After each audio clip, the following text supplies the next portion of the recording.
The morning I finally opened the black bag Mrs. Adis paid me to bury behind the boys' quarters, my hands would not stop shaking, and it wasn't from the cold. I have been the gateman at Palm View Estate, Lekki Phase 2, for 6 years. Before that I did 2 years at a bank compound in Suralere, and before that, security at a fuel depot in Apapa, where I learned that the men who look calmest are usually the ones you should watch closest. I tell you this so you understand I am not a nervous man. I have seen armed robbers scale a 9-foot fence in under a minute. I have seen a madman walk into number 12 and try to bathe in the fountain. None of that prepared me for House 7. She moved in on a Tuesday in March. No husband beside her, no children running ahead of the movers.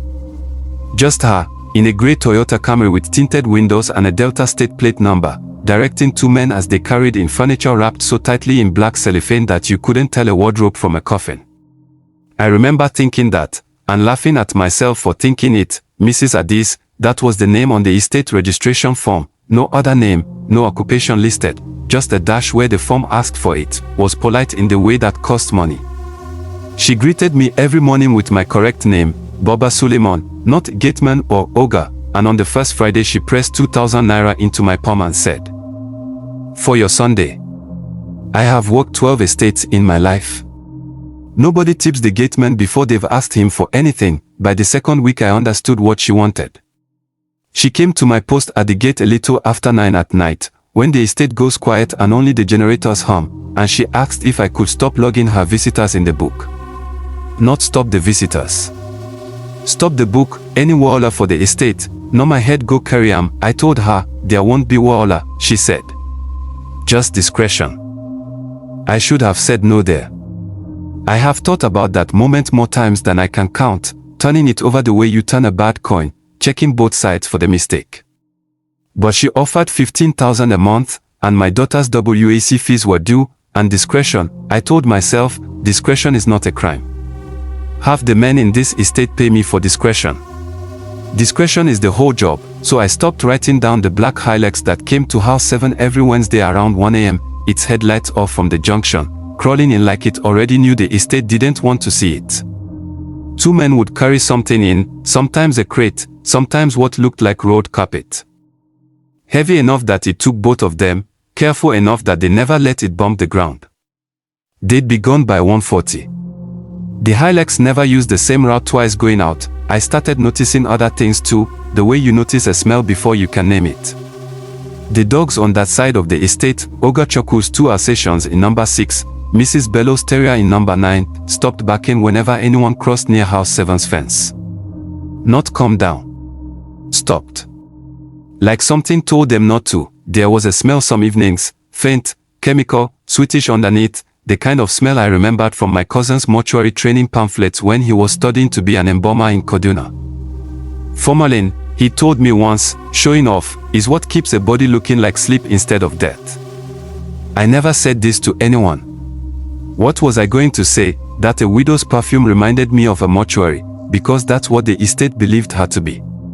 A widow.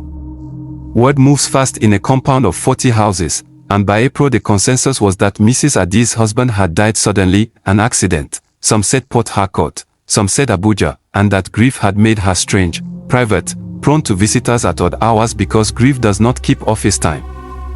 I believed it too, mostly, because it was easier than the alternative, and because she cried sometimes, real crying, the kind you hear through a closed window at 2 a.m. and cannot mistake for anything else. The children were the first ones I noticed pulling away from her fence without being told. Small Nora, from number 4, who used to chase her ball into every open compound in the estate, stopped going near House 7 by May, and when I asked her why, she just said, "It's cold there, Baba," and ran off. Children say things like that and adults laugh. I did not laugh. By June the Wednesday deliveries had a rhythm I could set my watch to, and Mrs. Adis had started asking me for something new, a favor on the far edge of the boys' quarters behind House 7, an unused strip of land the estate management had let go wired, close enough to my gatehouse that I could keep half an eye on it. She wanted to plant a small garden there, she said, for her husband's memory. She needed somewhere to bury the root balls before transplanting. The bag she gave me on the second Wednesday of June was not a root ball. It was wrapped in the same light black cellophane as her furniture had been, heavier at one end, and when I lifted it, the weight moved the way weight moves when it is not evenly packed sand or soil. It shifted. Once, like something inside had settled, I did not open it that night. I dug the hole she asked for, 2 feet by 2, behind a hibiscus hedge, and I put it in, and I told myself the things a man tells himself, when 15,000 naira a month has already bought his silence for 3 months running. It was the smell that undid me. 2 days later, digging a drainage trench nearby on the estate manager's instruction, my spade caught the edge of that same patch of ground, and the smell that came up was not soil. My cousin's word came back to me uninvited. Formalin. Underneath it, something the formalin hadn't quite finished covering. I want to tell you I called the police that morning. I did not. I am a man with a daughter in her final year of secondary school and a wife recovering from a surgery I am still paying for, and the truth is I stood over that patch of disturbed earth for 11 minutes. I checked my watch, because 11 minutes is a specific kind of long, trying to decide whether curiosity was a debt I could afford. I opened it 2 mornings after that, before dawn, alone, using my pocket knife to loosen the cellophane just enough to see, telling myself I would reseal it. Before the estate woke, it was not a body.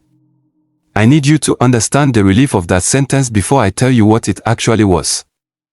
Because the relief lasted about 4 seconds, inside were photographs, dozens, water-warped, of a man I recognized instantly because his face had been on estate flyers 8 months earlier, before Mrs. Addis ever moved in.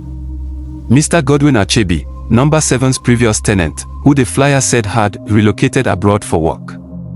Underneath the photographs, wrapped separately, was a man's wedding ring, a Delta State Bar Association ID card with the name Godwin U. Achebi, ESQ, and a phone, its screen long dead. I understood, then, standing in the grey half-light behind a hibiscus hedge with a dead man's identity in my hands, that Mrs. Addis had not been burying grief.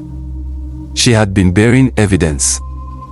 One careful Wednesday at a time, and I had been digging the holes. I did not go to the police that day either. I went to my gatehouse and sat until my hands stopped shaking, and I thought about the Hilux with its headlights off, and the men who never let their cargo bomb the ground, and I understood that whatever had happened to Godwin Achebi had likely happened to him in that house, and that the woman who tipped me for my Sundays had spent 3 months turning me into the last man who would ever know where the pieces went. I reported it anonymously, from a call center in Oja, 2 days later, to a police contact my brother-in-law had from his NURTW days. I did not give my name.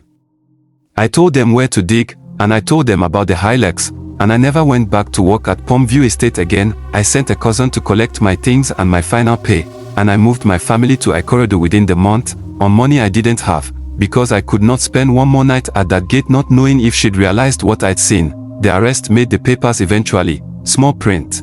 The kind of story that runs once and disappears, a Lekki estate, a missing lawyer, a woman since identified not as his widow but as the mistress of the man who had actually killed him.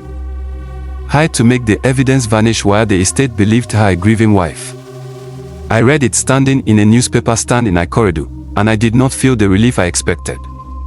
I felt the particular guilt of a man who had been paid, in small and reasonable amounts, to look away from something his own hands had helped to hide. I still dream about the weight of that first bag sometimes, how it shifted, how I told myself it was root balls, how discretion had felt, for 3 months, like the cheapest word in the world. Thanks for watching. Like, comment, share, and subscribe.